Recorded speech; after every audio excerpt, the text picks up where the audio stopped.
Columbia was settled by educators. These were descendants of Daniel Boone, okay? So they were educators, so they had a little different attitude about the slaves than a lot of people in even the outlying areas around Columbia. So when the slaves were freed, and people like John Lang, Gilbert Acres, and Beverly Chapman, they owned property between Broadway and Walnut on 4th Street. Okay, Second Baptist is on the corner. Blind Boone married John Lang's daughter. Blind Boone's house is right behind. So that piece of property was owned by some black men in the mid 1800s, which was unheard of.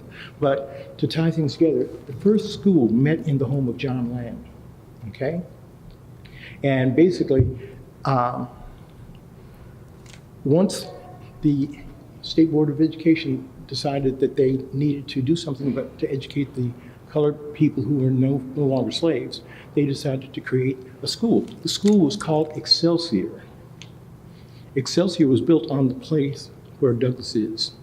It was later named after Frederick Douglass. And see, Douglas School is on the site of the first black school in Columbia. Interesting thing, in the early 1900s, more than 50% of the kids who graduated from Douglas went on to an institution of higher education.